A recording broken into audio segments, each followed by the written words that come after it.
बिस्मिल्लाहिर्रहमानिर्रहीम। अस्सलाम वालेकुम स्टूडेंट्स, आई होप आप सब खैरियत से होंगे। आज की वीडियो का टॉपिक है सररियलिज़म मूवमेंट। आज हम डिस्कस करेंगे सररियलिज़म मूवमेंट के बारे में, इसके तमाम एस्पेक्ट्स को कवर करेंगे। Introduction, origin, meaning, definition of surrealism, synonyms, historical background क्या है इसका, कैरेक्टरिस्टिक्स क्या है surrealism, examples of surrealism in literature discuss करेंगे। आज की वीडियो आप लोगों के लिए काफ़ी हेल्पफुल होगी। अगर आप स्टूडेंट हैं या फिर आप किसी कम्पिटिटिव एग्ज़ाम की तैयारी कर रहे हैं तो वीडियो को पूरा वॉच करें ताकि आप लोगों को तमाम कॉन्सेप्ट्स अच्छे से समझ आ जाए। तो बगैर टाइम वेस्ट के वीडियो को शुरू करते हैं। स्टूडेंट्स, सररियलिज़म मूवमेंट को डिस्कस करने से पहले मैंने डाडाइज़म के ऊपर एक वीडियो बनाई है, उसको आप लाजमी वॉच कर लें। आई बटन पे क्लिक करके आप उस वीडियो को वॉच कर सकते हैं। उसके अलावा डिस्क्रिप्शन बॉक्स में आपको वीडियो का लिंक मिल जाएगा, क्योंकि सररियलिज़म मूवमेंट को समझने के लिए आपको डाडाइज़म मूवमेंट का जानना ज़रूरी है। स्टूडेंट्स, सररियलिज़म जो है ये एक ऐसी आर्ट मूवमेंट है जो कि डाडाइज़म से जा मिलती है, जिसकी रूट्स जो हैं वो डाडाइज़म से जा मिलती हैं, जो कि 1916 में शुरू हुई थी। उसके की फाउंडर्स में ट्रिस्टन ज़ारा और हैंस एर्प शामिल हैं। डाडाइज़म एक ऐसी मूवमेंट थी जो कि हर उस चीज़ के अगेंस्ट थी जो उस टाइम के आर्ट और सोसाइटी से जुड़ी थी। इवन डाडाइज़म जो थी एंटी लॉजिक थी, एंटी एस्थेटिक थी, एंटी आइडियलिज़म थी। और जो डाडाइज़म थी वो इरेशनैलिटी पे फोकस करती थी, नॉनसेंस पे फोकस करती थी और स्ट्रेंज चीज़ों पे फोकस करती थी। इसी तरह से सररियलिज़म भी जो है ये रैशनल और लॉजिक को क्वेश्चन करती है। सररियलिज़म जो है ये कनेक्शन बनाती है ड्रीम्स में, इंस्टिंक्ट्स में और क्रिएटिव प्रोसेस में। सररियलिज़म एक आर्टिस्टिक मूवमेंट है जो कि अर्ली 20th सेंचुरी में इमर्ज हुई थी। इस मूवमेंट का पर्पस अनकॉन्शियस माइंड को अनलॉक करना था और रियलम ऑफ ड्रीम को या इमेजिनेशन को एक्सप्लोर करना था। It was heavily influenced by Sigmund Freud और ये मूवमेंट वर्ल्ड वॉर 1 के रिएक्शन में शुरू हुई थी। जैसा कि डाडाइज़म की हमने बात की, डाडाइज़म मूवमेंट भी वर्ल्ड वॉर 1 के रिएक्शन में शुरू हुई थी और सररियलिज़म मूवमेंट भी वर्ल्ड वॉर 1 के रिएक्शन में स्टार्ट हुई थी। स्टूडेंट्स, ये मूवमेंट 20 ईयर्स तक चली थी। अगर हम सररियलिज़म के ओरिजिन की बात करें तो टर्म सररियलिज़म जो है ये फर्स्ट ड्राइव हुई थी एक फ्रेंच प्लेस है जिसका नाम है लेस मेमलिस डी ट्रेजियस।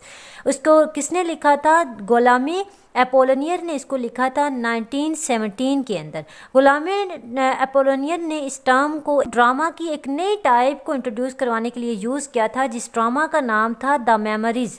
स्टूडेंट्स, ओरिजिनली अगर देखा जाए तो ये मूवमेंट एंड्रे ब्रिटन के वर्क से शुरू होती है। We can say that originally consecrated in Paris in 1924 with the publication of surrealist manifesto by French poet Andre Breton. उस टाइम पे सररियलिज़म मूवमेंट एक इंटरनेशनल इंटेलेक्चुअल और पॉलिटिकल मूवमेंट बन चुकी थी। स्टूडेंट्स, एंड्रे ब्रिटन जो हैं इनको फादर ऑफ सररियलिज़म भी कहा जाता है। अभी हम बात करते हैं meaning of surrealism. Term surrealism is derived from surrealism means above और बियॉन्ड रियलिज़म, यानी कि रियलिटी से बियॉन्ड, रियलिटी से अबव, रियलिज़म से above. Thus it means super realism, the reality which is beyond reality, यानी कि वो हकीकत जो कि हकीकत से परे होती है, यानी कि सुपर रियलिटी वो रियलिटी जो हमें नज़र नहीं आ रही होती। एब्सोल्यूट रियलिटी इस ये थॉट्स के ट्रू प्रोसेस को एक्सप्रेस करती है। सररियलिज़म मीन्स बियॉन्ड रियलिटी। याद रहे कि सुपर रियलिज़म या सर रियल में वो चीज़ें आती हैं जो स्ट्रेंज होती हैं, फैंटेस्टिकल होती हैं, डिफ़िकल्ट टू अंडरस्टैंड होती हैं, यानी कि अब्सर्ड होती हैं। जैसा कि आप स्क्रीन पे कुछ पेंटिंग्स को देख सकते हैं। अब ये पेंटिंग्स जो हैं सररियलिस्ट पेंटिंग्स हैं। ये ऐसी चीज़ें हैं जो कि स्ट्रेंज हैं, ये ऐसी चीज़ें हैं जो कि फैंटेस्टिकल हैं, ख्वाब हैं, इस तरह की चीज़ जो कि ख्वाब में नज़र आ रही हो, समझना मुश्किल हो। ठीक है, जैसा कि आप ये पेंटिंग देख सकते हैं। इस पेंटिंग को आप अगर अंडरस्टैंड करना चाहें तो ये जो घड़ियाँ यहाँ पे बनी हैं ये वक्त के पिघलने को शो कर रही हैं। जैसा कि वक्त गुजरता जाता है, वक्त हाथ नहीं आता, एक बार जो वक्त गुजर जाता है वो दोबारा हाथ नहीं आता, तो इसी तरह से ये जो घड़ियाँ हैं ये उस वक्त को शो कर रही हैं। उसके अलावा अभी आप पेंटिंग देख सकते हैं जिसमें आप एक इंसान का नोज़ देख सकते हैं, इस तरह से वो अपने नोज़ को यूज़ कर रहा है। इसके अलावा आँखों से और नाक से पेंटिंग की जा रही है। ये कुछ स्ट्रेंज पेंटिंग्स हैं। इस तरह की जो चीज़ें हैं जो कि हमारे ख्याल में होती हैं, जो कि हमारे अनकॉन्शियस माइंड में होती हैं, जो रियलिटी से दूर होती हैं, फंटेस्टिकल होती हैं, जिनको अंडरस्टैंड करना डिफ़िकल्ट होता है, जो कि अब्सर्ड होती हैं, उनको हम सररियलिज्म कहते हैं, सररियल आर्ट कहते हैं। Surrealism refers to the freeing up of mind's creative potential by tapping into the subliminal unconscious और सबकॉन्शियस माइंड। इसको डिस्कस करते हैं कि ये क्या है। सररियलिज्म जो है ये माइंड के क्रिएटिव प्रोसेस को आज़ाद करता है, यानी कि उसको लाशऊर से कनेक्ट करता है, अनकॉन्शियस से कनेक्ट करता है। सररियलिस्ट आर्टिस्ट कहते थे कि जो चीज़ आपके ख्याल में है, आपके सबकॉन्शियस में है, वो ही असल हकीकत है, वही एब्सोल्यूट रियलिटी है। आप अंदर से कैसे हैं, कैसे सोचते हैं और कैसे एक्सप्रेस करते हैं, ये ही आपकी सर रियलिटी है। और ये किसी का अनकॉन्शियस माइंड ही बता सकता है कि वो इंसान अंदर से कैसा है। उसके अनकॉन्शियस में जो ख्यालात आते हैं, उन ख्यालात को बाहर निकालना ही सररियलिस्ट राइटर्स का पर्पस था। और स्टूडेंट, इस मूवमेंट में पेंटर्स और पोइट्स ने ही ज़्यादा काम किया था, क्योंकि ये लोग फ्री फॉर्म पे फोकस करते थे। फ्री फॉर्म में लिखने से मुराद ये थी कि बग़ैर सोचे समझे, बग़ैर तो ओवर थिंकिंग किए, जो कि आपके माइंड में आए, जैसा कि आप कोई ख्वाब देख रहे हैं, जैसा कि आप कोई ड्रीम में हैं और आप उस ड्रीम को, उस नाइट मेयर को लिख देते हैं पेज के ऊपर। जैसा कि आंड्रे ब्रिटन का वर्क सररियलिस्ट मैनिफेस्टो भी फ्री इमेजिनेशन पे फोकस करता है। उन्होंने मैडनेस को आज़ादी कहा है। उन्होंने अपने वर्क्स में सिगमंड फ्रॉइड के साइको एनालिटिक मेथड को यूज़ किया है और ख्वाबों की इंपॉर्टेंस बताई है। सिनोनिम्स ऑफ सररियलिज्म भी कुछ इस तरह से हैं। सररियलिज्म को आप कई और तरीक़ों से, कई और सिनोनिम्स के साथ भी जान सकते हैं, जैसा कि अबेरेंट, abnormal, absurd, unusual, strange, unreal and of a dream like quality. अभी हम बात करते हैं सररियलिज्म के हिस्टोरिकल बैकग्राउंड की। सररियलिज्म एक लिटरेरी मूवमेंट के तौर पे स्टार्ट हुई थी स्टूडेंट्स, और ये वर्ल्ड वॉर 1 के रिस्पॉन्स में एमर्ज हुई थी, और तमाम रिस्ट्रिक्टिव कन्वेंशंस को रिस्पॉन्स किया गया जो कि आर्ट वर्ल्ड पे लगाई गई थी। वार जो थी, वर्ल्ड वॉर 1, ये टाइम पीरियड खुद एक सररियलिस्ट एक्सप्रेशन देता था, क्योंकि उस टाइम से पहले, उस वार से पहले इतनी डिस्ट्रक्शन नहीं हुई थी। सररियलिस्ट लिटरेचर जो है ये वार के क्रेजीनेस को शो करता है, क्रेजीनेस को एक्सप्रेस करता है। सररियलिस्ट्स जो थे, उन्होंने ये सोचा कि सोशल और कल्चरल और पॉलिटिकल फ्रेमवर्क जो कि वार की तरफ लीड कर, उस फ्रेमवर्क को चैलेंज किया जाए।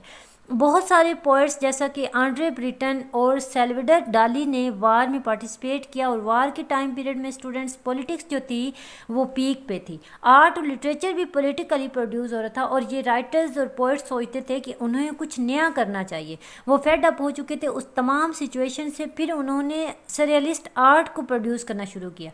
इन पोइट्स ने ड्रीम लाइक वर्क लिखा और ड्रीम लाइक लिटरेचर प्रोड्यूस किया। सररियलिज्म का पॉइंट ही अनकॉन्शियस माइंड को आज़ाद करना था, अनकॉन्शियस माइंड को सामने लाना था, एब्सोल्यूट रियलिटी को सामने लाना था। अभी हम बात करते हैं कैरेक्टरिस्टिक्स ऑफ सररियलिज्म। सबसे पहले हम डिस्कस करते हैं dream like imagery. Dream like imagery क्या है? पोएटिक स्टाइल में ड्रीम लाइक और फैंटास्टिक स्टोरीज को बताया जाता था जो कि लॉजिक से दूर होते थे। सररियलिस्ट पोएट्स पोएटिक टेक्निक्स को यूज़ करते हुए अपने वर्क्स को लिखते थे, जिसमें वो फ्री एसोसिएशन को यूज़ करते थे, एब्स्ट्रैक्ट आइडियाज़ को और नॉन लीनियर टाइम लाइन्स को यूज़ करते थे। उनका वर्क फुल वियर्ड होता था और अमेजिंग होता था, जो आप सिर्फ जंगलों में और ड्रीम्स में ही देख सकते हैं। यानी कि वो अपने वर्क्स में कुछ इस तरह का लिखते थे, कुछ इस तरह की ड्रीम लाइक इमेजरी को यूज़ करते थे जिसको आप जस्ट इमेजिन कर सकते हैं, ना कि आप उसको हकीकत में देख सकते हैं। नेक्स्ट कैरेक्टरिस्टिक है सिंबलिज्म एंड मेटाफर। सिंबलिज्म और मेटाफर को यूज़ करते थे ताकि अपने आइडियाज़ को, अपने कॉम्प्लेक्स आइडियाज़ को कन्वे कर सकें। इमेजेस और मेटाफर का यूज़ करते थे रीडर के साथ एक नया कनेक्शन बनाने के लिए। स्टूडेंट्स, सररियलिज्म मूवमेंट की कैरेक्टरिस्टिक्स में ऑटोमेटिज्म भी आती है। फ्री राइटिंग, ऑटोमेटिज्म क्या है? ऑटोमेटिक राइटिंग, ऑटोमेटिकली लिखना। फ्री राइटिंग, पर्सनल राइटिंग, बगैर किसी स्ट्रक्चर के, बगैर किसी शेप के, बगैर किसी कॉन्शियस एफर्ट के। सररियलिस्ट राइटर्स जो थे just let there ideas flow naturally, वो अपने आइडियाज़ को नेचुरली फ्लो होने देते थे, यानी कि बगैर सोचे समझे लिखते थे, फ्रीली लिखते थे, बगैर ओवर थिंकिंग के लिखते थे। मीन्स बगैर ओवर थिंकिंग के, कॉन्शियस थाट के लिखते थे। ऑटोमेटिकली लिखते जाना, जो आपके माइंड में आता जाए, ऑटोमेटिज्म कहते हैं। अगर हम इसकी एग्जांपल लें तो ट्रिस्टन ज़ारा का वर्क है वोल्ट। उसके अलावा जी नेक्स्ट कैरेक्टरिस्टिक है अनएक्सपेक्टेड जुक्सटापोजिशन।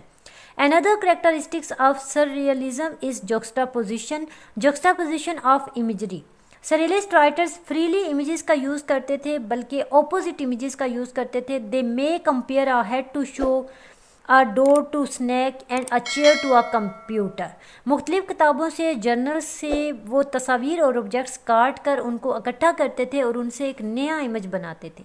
नेक्स्ट कैरेक्टरिस्टिक है इरेशनैलिटी। जैसा कि आपने कुछ पेंटिंग्स को देखा, in literature of surrealism there is no place for reason sensibility. उनका आर्ट बगैर लॉजिक के होता था। उनका मानना था कि लॉजिक और रूल्स जो हैं ये कॉन्शियस माइंड को रियल एक्सप्रेस करने में रुकावट है, इसलिए इरेशनैलिटी पे फोकस करते थे। जैसे डाडाइस्ट इरेशनैलिटी पे फोकस करते थे, लॉजिक से दूर भागते थे, इसी तरह से सरियलिस्ट राइटर्स भी लॉजिक से दूर भागते थे। नेक्स्ट कैरेक्टरिस्टिक है अनकॉन्शियस माइंड। अनकॉन्शियस माइंड को अपील करती है, ठीक है, अनकॉन्शियस माइंड को अपील करती है सरियलिज्म, जो कि सिगमंड फ्रॉइड से इन्फ्लुएंस है। यूँ भी कहा जा सकता है कि सिगमंड फ्रॉइड का work the interpretation of dreams surrealism का सेंट्रल प्लॉट है। ऑटोमेटिक एंड अनकॉन्शियस माइंड, ये ऐसी टर्म्स हैं जो सिगमंड फ्रॉइड ने पेशेंट्स को अनकॉन्शियस माइंड को रिवील करने के लिए यूज़ की थी। कॉन्शियस माइंड की थॉट पर ज़्यादा फोकस करते हैं, जो वो ये यकीन रखते हैं कि असल हकीकत जो है वो अनकॉन्शियस माइंड में है। आई होप आपको इसकी कैरेक्टरिस्टिक्स अच्छे से समझ आई होंगी। स्टूडेंट्स, अभी हम देखते हैं examples of surrealism in literature. सबसे पहले हमारे पास वर्क है आंड्रे ब्रिटन का freedom of love. Second one by Arthur a season in hell. Next है the metamorphosis by Franz Kafka. The zebra by Robert Desnos. The landscape by Robert Desnos. ये तो थी आज की वीडियो। आई होप आपके लिए आज की वीडियो हेल्पफुल होगी। अगर आपको वीडियो अच्छी लगी है तो वीडियो को लाइक कर दें। कमेंट सेक्शन में बताएं कि आपको वीडियो कैसी लगी है। चैनल को सब्सक्राइब कर लें, अगर चैनल पे नए हैं तो चैनल को सब्सक्राइब कर लें। बेल आइकन का बटन दबाएं ताकि नेक्स्ट वीडियो का नोटिफिकेशन टाइमली आपको मिल जाए। अपना रखिएगा ख्याल, मिलते हैं अगली वीडियो में। अल्लाह हाफिज़।